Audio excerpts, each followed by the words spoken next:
What happens when a country stops being a cause and starts being a home again? In this piece from 23 June 2026, the focus is on the dissonance between studying a conflict from afar and standing on its soil. After the fall of the Assad regime, a researcher who spent years interviewing Syrian refugees finally crosses the border to meet the country itself. The piece moves beyond political forecasts to notice the laundry hanging on bombed-out balconies and the domestic rhythms of a kitchen in Homs. It asks how solidarity changes when a mythic cause is replaced by the complicated, humdrum reality of a nation trying to rebuild. Written by Imani Radney in Public Books, narrated for Arva.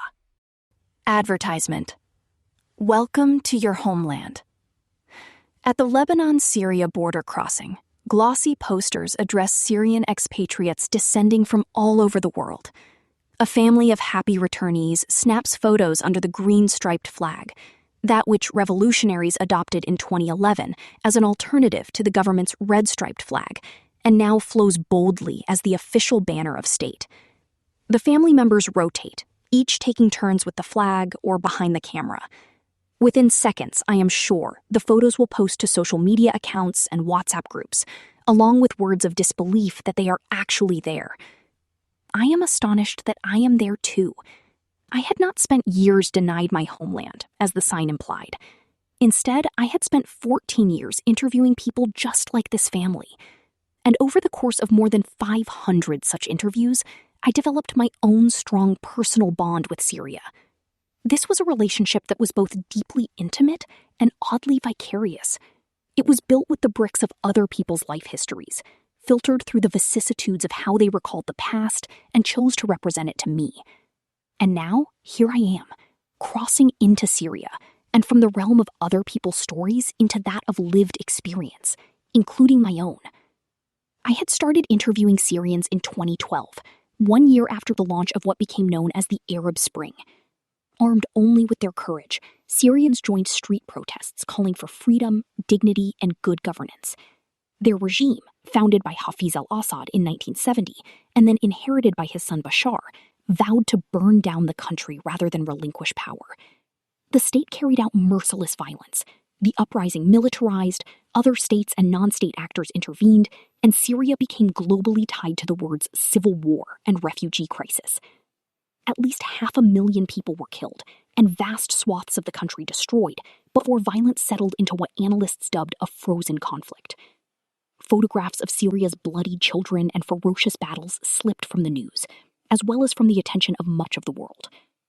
I had begun to research Syria at the outset of its popular uprising, captivated by the question of how ordinary people overcame repression and fear to demand change. But because I was too fearful to travel inside the country myself, I decided to interview Syrians who had sought safety across its borders. This was the inception of the forced migration of some 7 million people, who, along with the 7 million who were internally displaced, made Syria the largest source of global displacement for much of the 2010s. As the war dragged on, I followed refugee stories from makeshift camps to semi-permanent camps, poor urban neighborhoods in the Middle East, perilous journeys across the Mediterranean, integration courses in Europe, and even destinations further afield, like Brazil and South Africa. By 2024, I had recorded the testimonials of Syrians all over the world and written 3 books and dozens of articles sharing their voices. My interviews traced how refugees' lives moved steadily farther from Syria in time, and if they could wrestle the resources and luck, also in space. Still, Syria itself remained ever present in our conversations. It was palpable in people's memories of the past, their increasingly hybrid sense of identity in the present, and their hopes for the future. Whether they longed to go back, lost belief in that possibility, or concentrated on fulfilling their aspirations wherever fate had thrown them, Syria was always a part of how they negotiated the world and their place in it.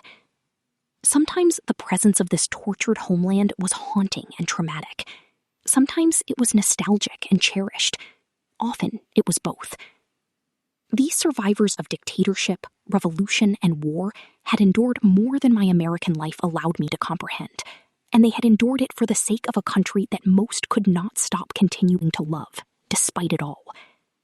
And so Syria seized my heart too, and never really let go. The country that took shape in my mind was the embodiment of all that was both precious and painful for the people who narrated their extraordinary experiences to me. That Syria was thus not only secondhand, it was also larger than life. Most of the people I interviewed believed that they would never see Syria again. Then, suddenly, in late November 2024, the seemingly frozen conflict thawed and boiled over. Rebel groups, quietly growing their military capacity over several years, broke out of their last remaining enclave and conquered them out after another from government control. The regime-turned narco-state had become so financially, politically, and morally bankrupt that soldiers shed their uniforms and went home rather than defend it. Meanwhile, the external allies that had once propped up Assad, namely Russia, Iran, and Lebanon's Hezbollah, were too weakened by other wars to come to his aid. After just 11 days, Assad grabbed all the riches he could and fled the country, while his associates scrambled to do likewise. On December 8th, Syria stood bloodied and plundered, but freed from the family rule that had literally claimed itself to be eternal. Men, women, and children poured into streets across Syria and the diaspora to celebrate with song, dance, and tears. I exchanged messages with Syrian friends all over the world, overwhelmed by the intensity of their emotions that combined euphoria with disbelief, hope, and trepidation, as well as heartbreak for the loved ones who were not there to witness that day. More than anything else, people said that their feelings were indescribable. It was precisely the same word that I had heard in hundreds of interviews when I asked people to tell me about their first experience protesting in 2011. I became glued to a trickle and then a stream of videos of Syrians returning to the country after long absences, each recounted with a precision hinting at a lifetime's worth of sorrow and redemption. Today, I return to Syria after 13 years, 1 month, and 20 days of exile. Today, I kiss my mother's hand for the first time in 11 years, 8 months, and 4 days. Today, I lay flowers on the grave of my cousin after being prevented from doing so for 9 years, 3 months, and 15 days. Should I go too? After years of imagining Syria via others' words, I felt a need to encounter it with all 5 senses. But I was scared. This was partly due to the country's still tenuous security situation. But it was also because Syria had taken on such mythic proportions in my mind that I could not fathom setting foot on its actual soil. Visiting was not simply a matter of buying a plane ticket and arranging logistics. It meant transforming Syria from the depository of all that I had absorbed of others' experiences into a real society that existed in real time and space, on its own terms. I put it off. Some Syrian friends, glued to news about sporadic violence, kidnappings, and then horrific sectarian massacres in March and July 2025, cautioned that Syria was not safe and I should wait. Others warned that conditions could get worse rather than better, and that I should not wait any longer. Another Syrian colleague tipped the scales when he told me, "I think that there is an ethical obligation for people like you to go, with people like me being foreigners who had built no small part of their careers on writing and speaking about Syria." He was not saying that my research was unethical, but that it was incomplete. If the country was integral to my own work, life, and identity, I had to come face to face with it. My entry overland from Lebanon in August 2025 is smooth. During the second trip that I make that November, I run into trouble at the Aleppo airport for not having obtained an advance e-visa, though that requirement was not announced anywhere, and the e-visa portal still remains inoperative. The kind-eyed airport director explains that I must wait until his superior officer answers his cell phone to approve my entry. It happens to be Friday midday, and the officer is praying, which means an hour of wide-ranging conversation in the airport administration's dilapidated office before I am allowed through. Over the course of these 2 visits, I start to get to know Syria.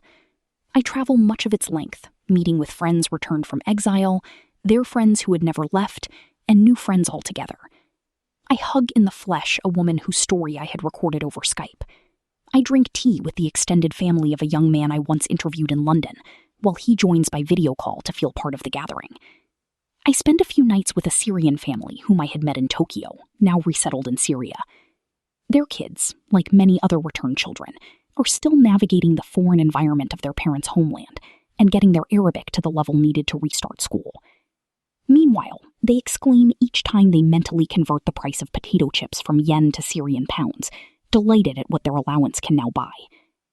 On a Jawla Bain al-Ummahat, a tour of mothers, I make rounds among aging parents of people whom I have come to know in Turkey, Germany, North America, or elsewhere. Many of these displaced Syrians cannot visit themselves due to precarious legal statuses wherever they have settled. It is painful for them to witness the disappearance of the barriers once posed by Assad rule, but know that if they leave the countries where they have spent years building new lives, they will be denied re-entry. Few who have attained any degree of security, income, basic services, or future for their children abroad are ready to book a one-way ticket to a Syria that cannot yet guarantee any of those necessities. My U.S. passport allows me to come and go, so I visit their families before they do, and sometimes shuttle gifts back and forth. As weighty as my visits with people are, visits to places. So many towns and villages carry legendary histories of rebellion and war, and they are the backdrops of testimonies that I have recorded over the years. Comparing their images in my mind's eye to the reality before my actual eyes frequently leaves me awestruck. How could Daraya, a town whose revolutionary resourcefulness and resilience are of mammoth proportions, be this small suburb? How could cars get tangled in Hamza's Clock Tower Square as if it were a regular traffic circle, rather than the site of a turning point vigil and massacre? How could the dreaded Palestine Security Branch, where some of my interlocutors had undergone unspeakable torture, be that nondescript building on the highway? How could I walk from what had been government-controlled Western Aleppo to what had been rebel-controlled Eastern Aleppo, both of which existed in my mind as distinct universes, separated by the infamous Death Crossing, which is now just a road? I documented tales of unforgettable bravery and loss transpiring in these and other places, but would not have recognized them had a local not pointed them out. These stories will always be epic, but now I can also envision them in their everyday context. Reminders of the horrors of war are everywhere. In Aleppo and Homs, destroyed buildings half stand in the center of town, their markers of death a striking juxtaposition to the bustling life of traffic, commerce, and strolling families that circle around them. In Damascus, the center of town is frozen in time, unscathed, while its outskirts form a ring of annihilation. Walking amid the rubble confirms what I had heard others insist. Videos and photos can only take you so far, because there is nothing like witnessing kilometer upon kilometer of ruin for yourself. The carcasses of hollowed, looted buildings with collapsed roofs and abysses for walls raise questions about displacement. Who had lived here? Did they survive? Where did they go? The same buildings sometimes present questions about return. Among the seemingly unlivable remnants of apartments, I periodically spot drying laundry on a balcony, fresh cement blocks, or newly potted plants. Who had come back? How were they getting by? What circumstances in refuge shaped their decision to choose here instead? The Syria I study as a political scientist faces multiple daunting transitions simultaneously. From conflict to post-conflict, from authoritarianism to post-authoritarianism, from economic collapse to recovery, from oppression to transitional justice, and from deep social division to national reconciliation. Academically, I know that these processes take decades. Reversals are as common as progress, and outcomes nearly always disappoint. Varied forms of violence since Assad's fall have left as many as 13,000 dead, including killings and grave violations against civilians, committed by some government or government-aligned fighters. The temporary constitution has centralized authority in the person of interim President Ahmed al-Sharaa, while key posts of state decision-making privilege his loyalists at the expense of greater inclusion, power sharing, and popular participation. If there were free elections today, there was no doubt that Sharaa would win by huge margins. But there will not be elections for several years, and people interested in forming political parties still await a legal framework under which to do so. Meanwhile, stories circulate about corruption and the new authorities reconciling with some who accumulated power or wealth under Assad. Grassroots protests voice demands on issues ranging from restrictions on personal liberties to the high cost of living. Eventually, the government announces new regulations, requiring prior authorization for demonstrations. The more time passes, the more the euphoria that followed Assad's fall gives way to post-euphoria, or for some, despondency. My social media feeds are polarized into heated exchanges between those who cheer the current authorities as the guardians of liberation and those who feel that revolutionary dreams of a free, accountable Syria have been hijacked. My conversations on the ground confirm each of those poles, but more typically occupy a spectrum of gray between them, including an overriding feeling of uncertainty. We are like orphans, an octogenarian in Damascus tells me. When a father is abusive, you might hate him, but at least you know who is in control. Now we have no idea where we are headed. I take notes on my encounters, with each fragment of conversation, snapshot of daily life, and exchange overheard in public transportation, carrying hints of both the pain of this phase and its dogged sense of possibility. Sidnaya, Damascus countryside. A family living across the highway from the infamous prison recounts life in the shadow of what has been dubbed the human slaughterhouse. In the late 1970s, the regime confiscated some of their orchards to build the terrifying complex, claiming that they were constructing a new university. Believing them, the family had bought more land. It was a smart investment, as all the students would generate a lot of economic activity, the father explained. He was among the first to enter the prison along with the rebels who liberated it, witnessing scenes that continue to keep him up at night. He uses the word that might be the best anthem for contemporary Syrian history: indescribable. Damascus.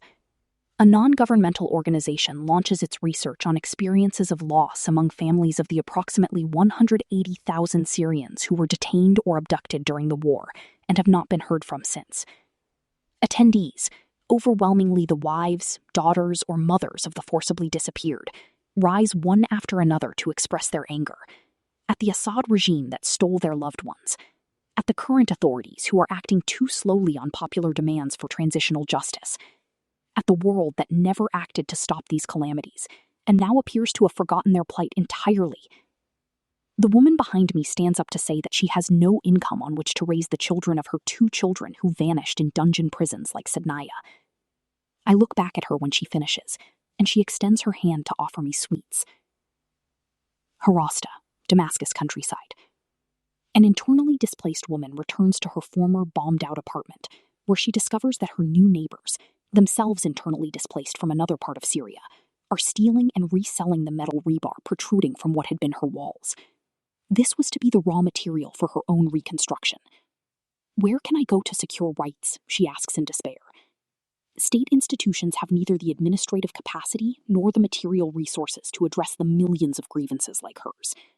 I discover this firsthand when I visit the new Ministry of Interior Citizens Complaints Office.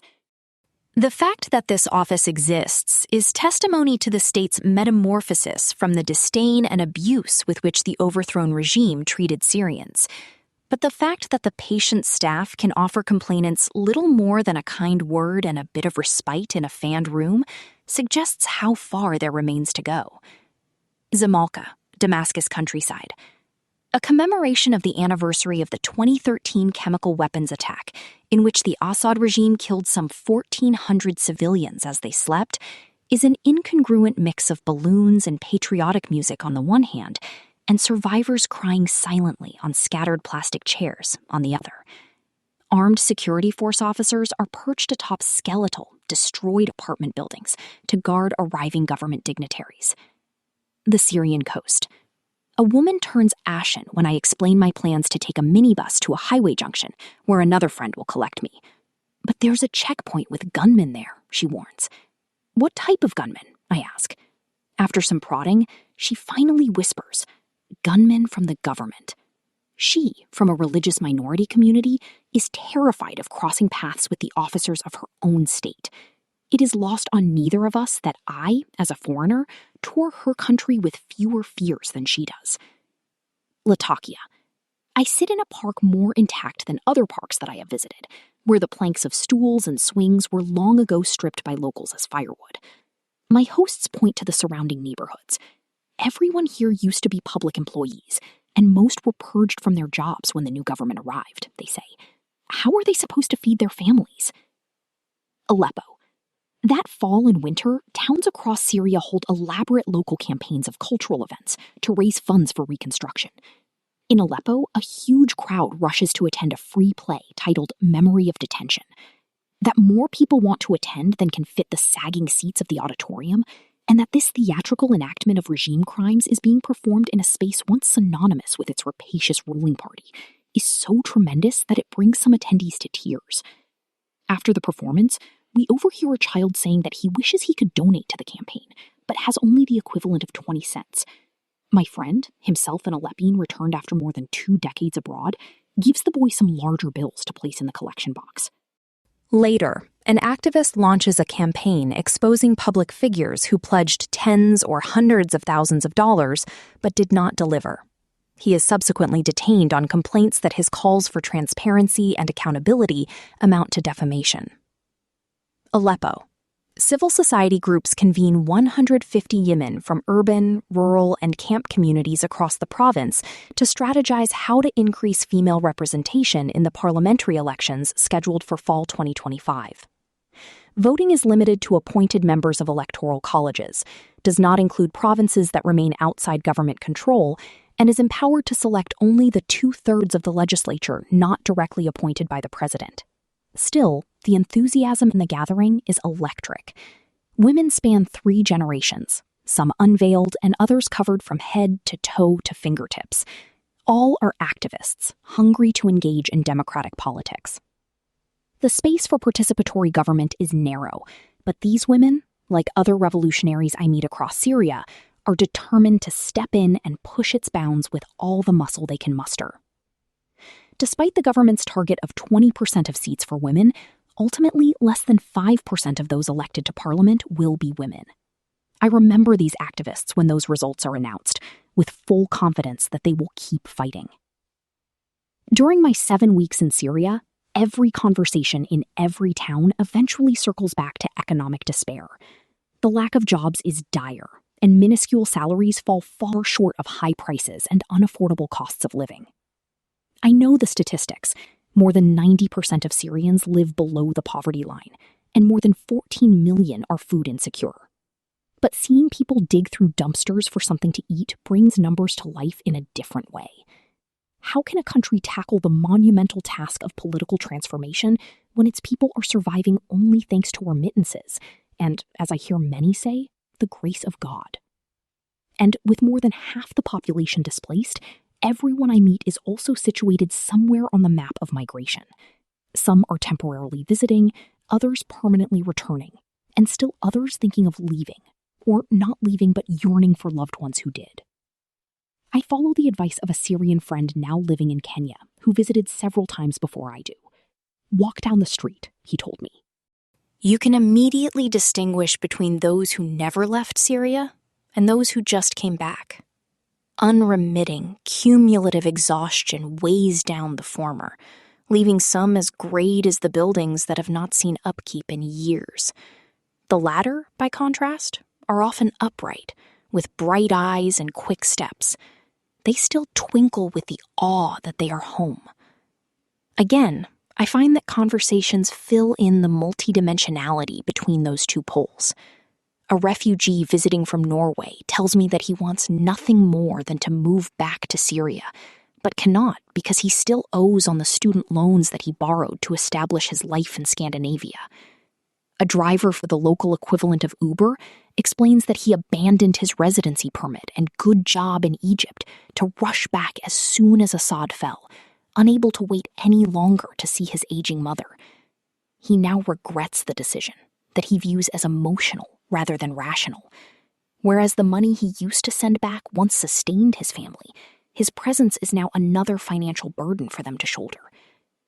Meanwhile, a woman describes enduring long years of war and siege, during which she bathed only with drips of the cold water collected in bottles during the few respites when taps were not dry.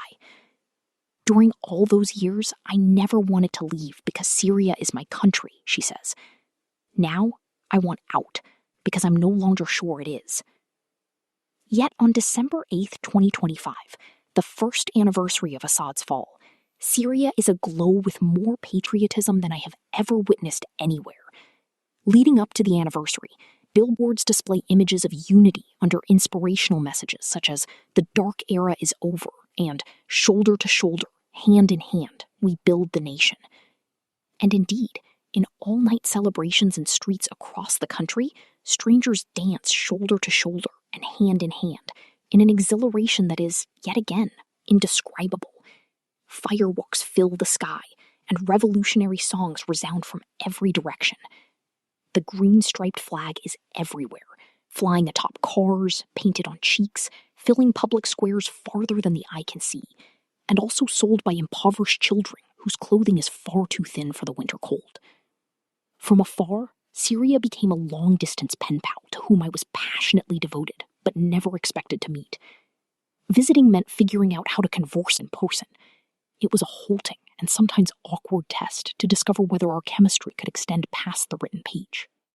Making that transition has made me think of other foreigners who have developed bonds with faraway lands made inaccessible by war, and then find themselves, surprisingly, renegotiating the terms of that relationship. I wonder how past generations of Americans who followed wars in Southeast Asia made that shift, or how those today who have come to care deeply about places like Ukraine or Gaza might eventually do so. Our commitments to these countries and their people are real and valuable.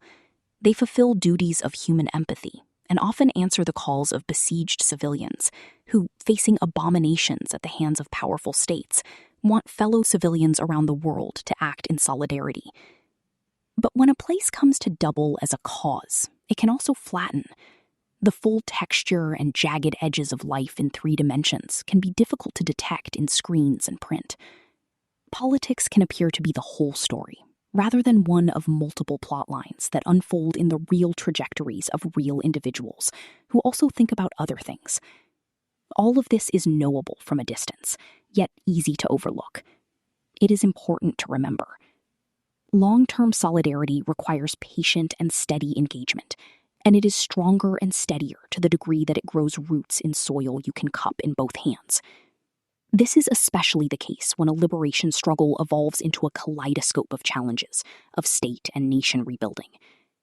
No country emerging from decades of dictatorship and years of brutal war becomes a prosperous democracy overnight. A people deprived of the right to determine their own fate needs time to come together and determine who they are and want to be. In Syria, there is much to be done, but finally space to imagine it and work for it.